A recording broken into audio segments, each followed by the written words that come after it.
Hello friend, स्वागत आहे तुमचं राणी या ब्लॉगमध्ये. कसे आहात तुम्ही? आय होप तुम्ही मस्त आणि मजेत असाल. तर मला ना एका विषयावरती व्हिडिओ बनवायचा आहे आणि मला कुठून रिस्पॉन्स नाही भेटत आहे, म्हणून मी इथं शेअर करत आहे. तर विषय आहे असा की माझ्या बहिणीचा मुलगा आहे. मी तुम्हाला एक सांगितलंय की नाही का, माझी बहीण कोरोनामध्ये गेली. ज्या वेळेला माझा एक मित्र गेला त्याच वेळेला माझी एक बहीण पण कोरोनामध्ये गेली. तर तिला 2 मुली आहेत. त्यांचं लग्न झालंय आणि मुलगा आहे, त्याचं लग्न झालेलं नाहीये. मुलगा कदाचित बहुतेक 22-23 वर्षाचा असेल आणि तो 12वी पर्यंत शिकलेला आहे. आणि 12वी पर्यंत शिकलाय आणि गावामध्ये महाराष्ट्र बँक आहे, त्या बँकेमध्ये तो शिपाई म्हणून जॉबला आहे. बरं का, देत असतील त्याला 10-12 हजार पेमेंट किंवा त्याच्यापेक्षा जास्ती बी असेल, कन्फर्म मला माहीत नाहीये. कारण आता बरेच टायमिंग झालं मी माझ्या बहिणीशी म्हणजे बहीण गेल्यापासून ना माझा जास्ती कॉन्टॅक्ट नाही आहे. विंडो थोडी उघडी राहिली, एकच मिनिट. तर नाही का, म्हणजे जास्त कॉन्टॅक्ट नाही आहे. कारण आता बहीणच नाही राहिली तर कुणाशी बोलायचं.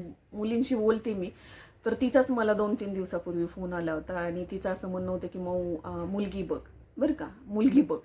आणि मी तिला सांगितलं पण होतं बरं का, की एक तर वर्षाच्या आत करायचं होतं. आम्ही खूप प्रयत्न केले, परंतु काही स्थळ भेटले नाही. मग नंतर आता 3 वर्ष होऊ द्यायचे होते, तर 3 वर्ष झाले आता तिच्या, म्हणजे माझी बहीण जाऊन 3 वर्ष झालं, तर आता तो लग्न करू शकतो. तर आता परत आम्ही बघायला चालू केले. परंतु तुम्हाला सांगू का, बऱ्याच ठिकाणाहून म्हणजे नाही का, आम्ही रजिस्ट्रेशन पण केलं होतं. मराठा वधूवरमध्ये बरेच ठिकाणी आम्ही रजिस्ट्रेशन केलं होतं, परंतु तिकडून ना रिस्पॉन्स जास्ती भेटला नाही. आणि जर भेटला तर काय व्हायला लागलं की ते लोक डिमांड करायला लागले, पैसे मागायला लागले. बघा बाई, आता मुलगी द्यायची आहे, मुलीचे घरचे पैसे मागतायत. 2 लाख 3 लाख रुपये असे मागायला लागले. परंतु शक्य नाहीये ना 2-3 लाख रुपये देणं, कारण की त्यांची एवढी परिस्थिती नाहीये. बरं का, त्यांची एवढी परिस्थिती नाहीये. म्हणजे तो मुलगा खूप झालं तर 15,000 पेमेंट असेल, सांगू शकते मी. आणि त्यांना शेती नाहीये, त्याला राहतं घर आहे फक्त. तर माळवदाचं जुन्या पद्धतीचं घर आहे, 2 रूमचं. बाकी टॉयलेट बाथरूम वगैरे बांधलेलं आहे. आणि वरी पण 1 रूम आहे. म्हणजे असं त्यांनी ते माळवदाचं नसायचं का, जिना वगैरे असं 2 मजली अशा पद्धतीचं आहे. तर वरती 1 रूम आहे आणि खाली 2 रूम आहेत आणि थोडीशी मोकळी जागा समोर आहे. तर शेती आहे, परंतु शेती आहेतली जमा नाही आहे. नाहीतर परत अवघा आपण सांगायचो आणि ती नसायची. म्हणजे ते भाऊकीचे काहीतरी भांडणं येतं आणि कित्येक वर्ष तिची आई भांडून भांडून राहिली, म्हणजेच माझी बहीण. परंतु त्या केसचा काही निकाल लागला नाही, ती मधीच गेली. आणि आता हे दोघं करतात का नाही माहीत नाही, कारण सगळा पैसा खर्च वगैरे हे सगळ्यामुळं ते राहून गेलं, किंवा मला एवढं आता माहीत नाही. तर तुम्हाला सांगते, शेती नाहीच असं मनात धरा, कारण ती कधी भेटेल सांगता येत. फक्त राहतं घर आहे. त्या मुलाला नोकरी पण आहे, पण शिपाई म्हणून आहे, आणि पेमेंट आहे 10-15 हजार असेल. तर आता त्या 10-15 हजारामध्ये त्याचे वडील आहेत. 2 बहिणी आहेत, बहिणींचे लग्न झालेले आहेत. बहिणींचं काही टेन्शन नाहीये, त्याला दुसरा भाऊ पण नाहीये.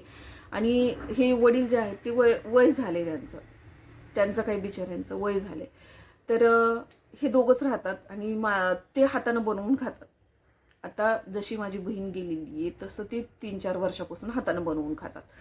तर एक घरात त्यांना असं म्हणजे नाही का, घर सांभाळणारी मुलगी आणि त्यांना सांभाळून घेणारी मुलगी पाहिजे. कारण मुलगा पण म्हणजे, आता माझी बहीण होती तोपर्यंत तरी त्याला कुठलंही व्यसन नव्हतं. आता घरात बंधन नाही.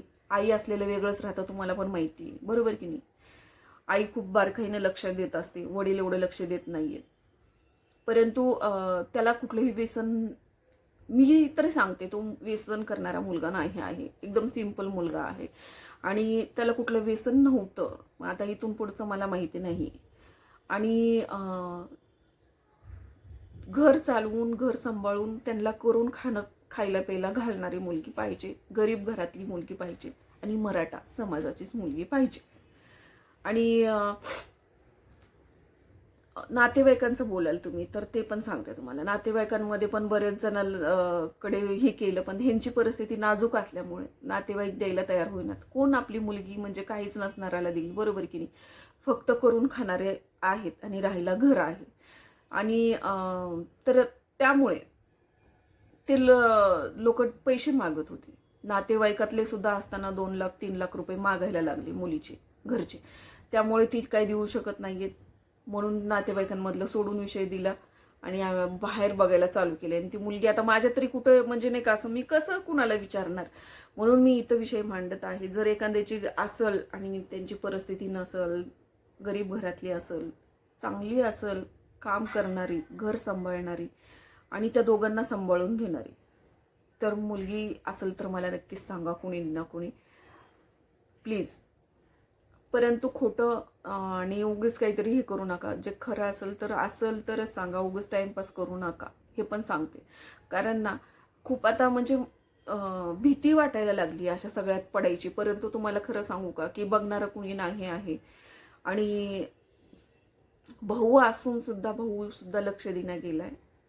म्हणून ती मुलगी माझ्या मागे लागली की माऊ तू बघ, तुझ्या ओळखी एवढ्या आहेत तुझ्या ह्याच्यातून. परंतु मी जे असं म्हणजे आता कोणी जरी झालं, इव्हन मी जरी झालं तरी माझी तरी मुलगी मला अशा ठिकाणी देऊ वाटेल का की ज्याला काहीच नाही, विचार करा, बरोबर की नाही.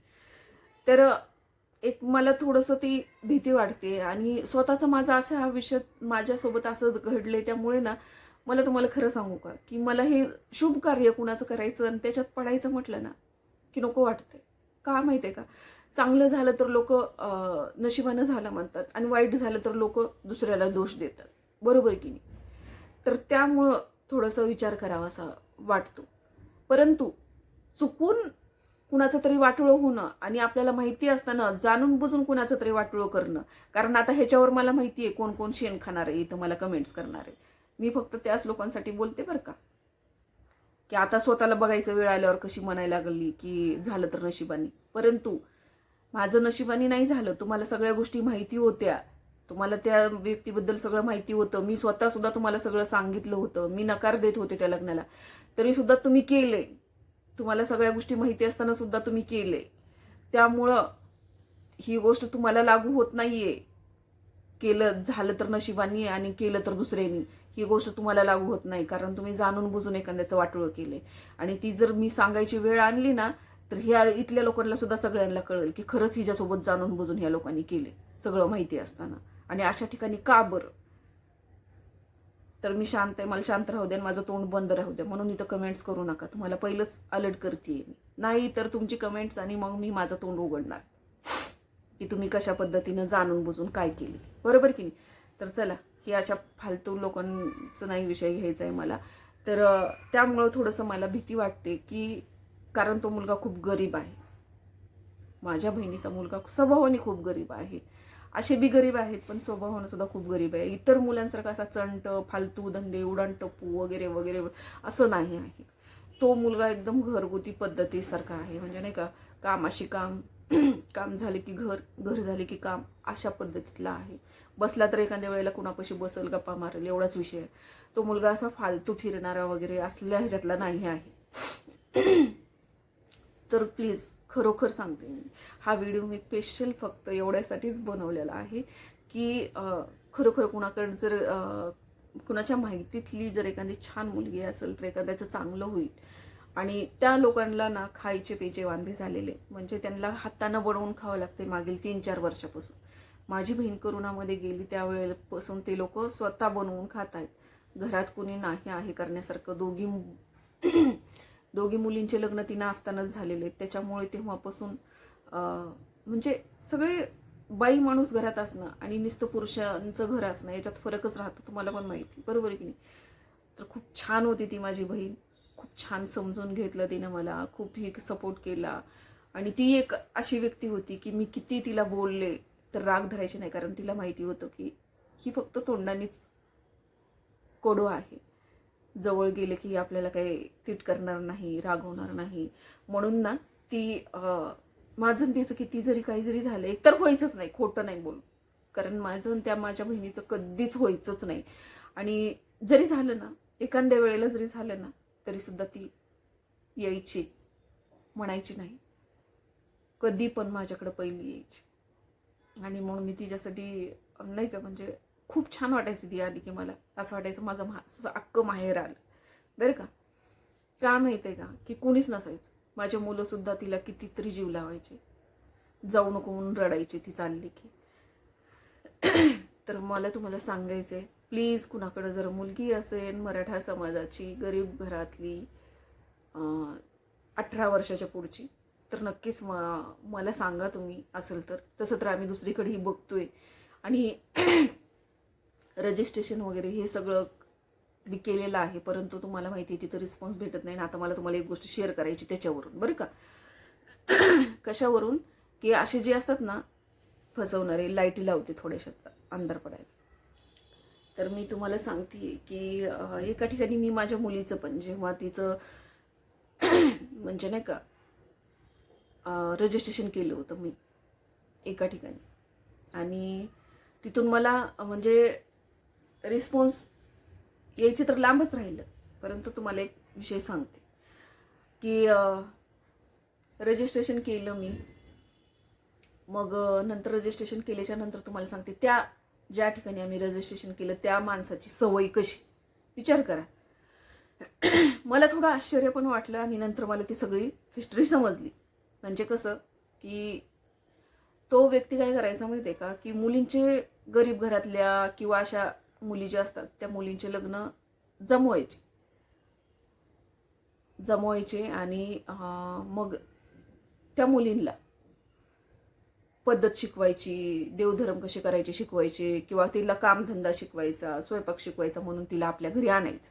म्हणजेच त्यांच्या घरी कुणाच्या, ज्याचं वधूवर आहे त्या माणसाच्या घरी आणायचं आणि लग्न होईपर्यंत 2-2, 3-3 महिने तिथंच ठेवायच्या त्या मुली, बरं का. आणि ते मुलीला मग घरातलं सगळं काम करायला लावायचं. त्यांना नातू होता, तो नातू सांभाळायला लावायचा.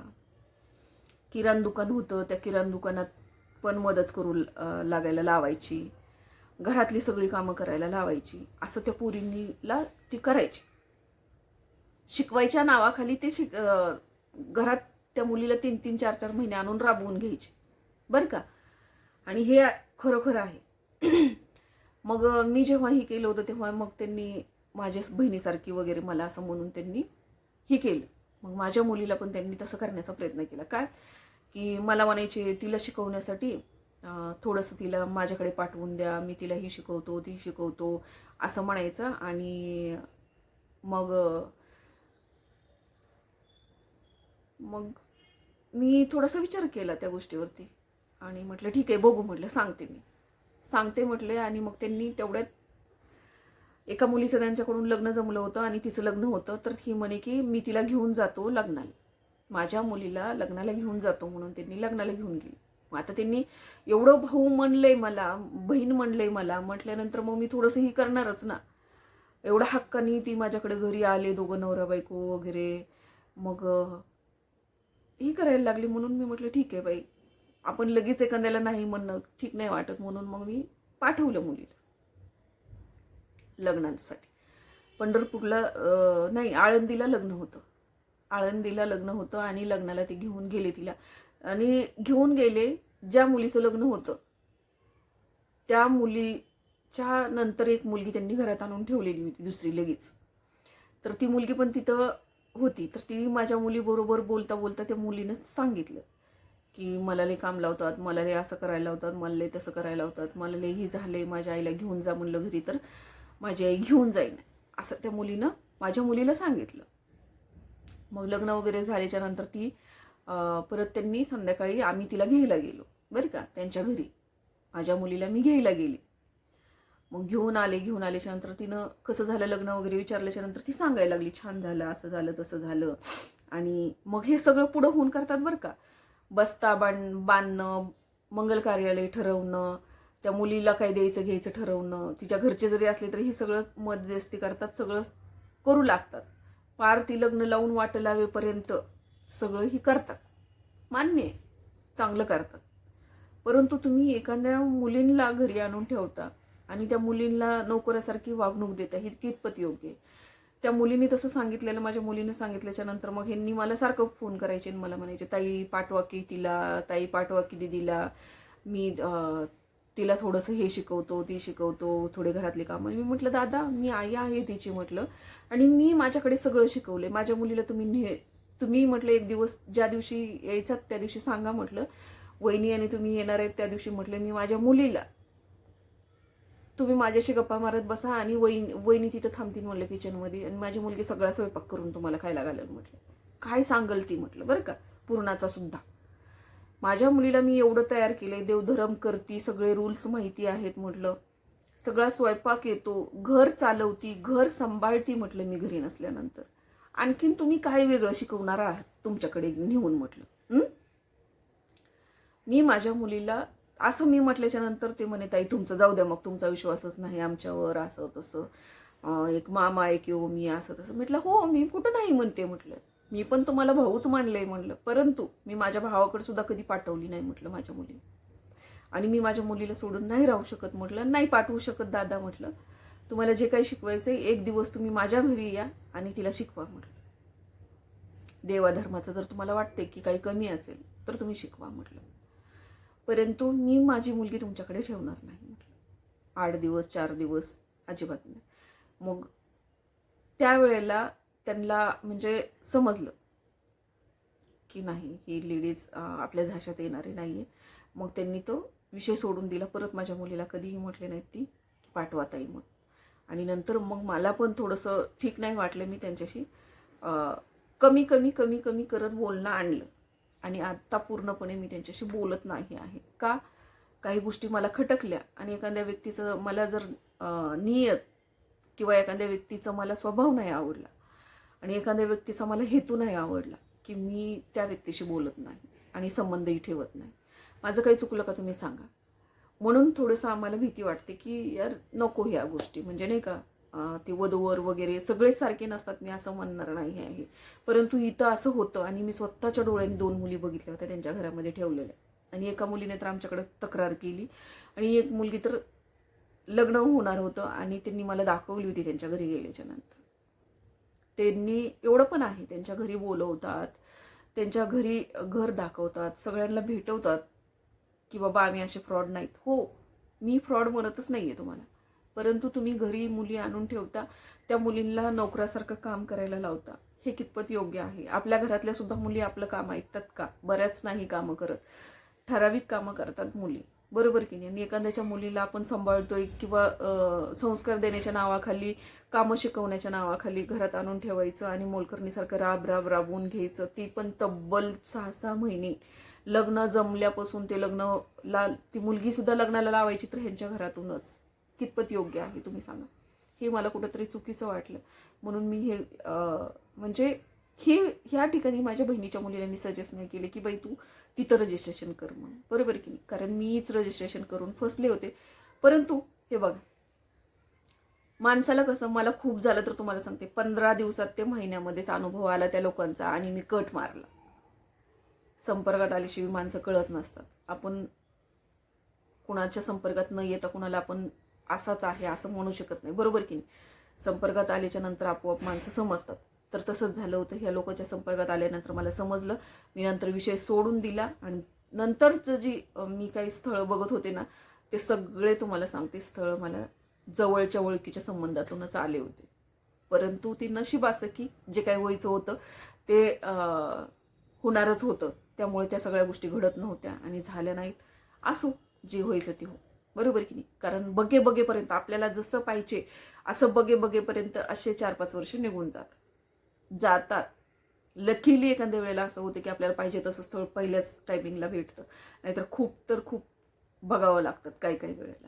आणि मी तर एवढे बारकाईनं बघणार, लक्ष देणार, ही करणार, माझं तर म्हणून मी लवकर स्टार्ट केलं होतं बघायला. तुम्हाला असं वाटत असेल मुलगी तर आत्ता तर 18 वर्षाची होऊन गेली आहे, परंतु हो, त्याच्या आधीच 1 वर्ष मी बघायला सुरुवात केली होती. का तर किंवा बघेपर्यंत कसेही 2-3 वर्ष अजून निघून जातील म्हणून. पण तेवढ्यात सगळं ते हे झालं, आणि तिचं जे काही व्हायचं ते झालं. तर असो, मला तुम्हाला खरोखर सांगते की ज्या ठिकाणी तुम्ही रजिस्ट्रेशन करत आहात त्या ठिकाणच्या चौकशा करा. कुठेही रजिस्ट्रेशन करून फीस घालवू नका. बरेचदा रिस्पॉन्स देत नाहीत, लवकर जमवत नाहीत. का तर त्यांची वर्षाला फी असते, 1 वर्षाचीच फी असते, आणि 1 वर्ष झालं की त्याच्यानंतर लगेच परत दुसरी आपल्याला फीस भरायची असते जमेपर्यंत. मग ते असंच ओढत नेतात आपल्याला, कसे तरी पटणारे न ही होणारे एखादे दुसरे स्थळ दाखवतात, आणि आपल्याला वाटतं की आता आपल्याला स्थळ बघायला सुरुवात झालेली आहे, म्हणजेच ही होणार आहे, आजचं वर्ष घालवतात, परत दुसरं वर्ष घालवतात. तर ही यांची एकही असतो काही लोकांचा. तर शक्यतो बघा, पण आपल्या नातेवाईकांमध्येच बघा किंवा मित्रमैत्रिणी अशा ओळखीनं वगैरे बघा. जास्त रजिस्ट्रेशनवरती रिस्पॉन्स देऊ नका. हे नुसतं फक्त लुटायची कामं असतात. झालं तर चांगलं होतं, नाही तर होत बी नाही. बरोबर की नाही? तर चला, मला तुमच्या ओळखीनं जर एखादी मुलगी असेल तर नक्कीच सजेस्ट करा. खरोखर मी जी सांगितले ना ते सगळं असंच आहे, याच्यात काही बदल नसणार आहे. तर जर एखाद्या गरीब घरातली मुलगी आणि छान सांभाळून घेणारी, संसार करणारी असेल तर सांगा. आणि खरोखर असेल तरच सांगा, कुणी पण टाइमपास नका करू. तर चला, भेटूया पुढच्या ब्लॉगमध्ये. तोपर्यंत मस्त खा, स्वस्त राहा, आपापली काळजी घ्या. आणि चॅनलला नवीन असाल तर चॅनलला सबस्क्राईब करून घ्या. लाईक करा, कमेंट्स करा, शेअर करा. भेटूया पुढच्या ब्लॉगमध्ये. तोपर्यंत बाय बाय.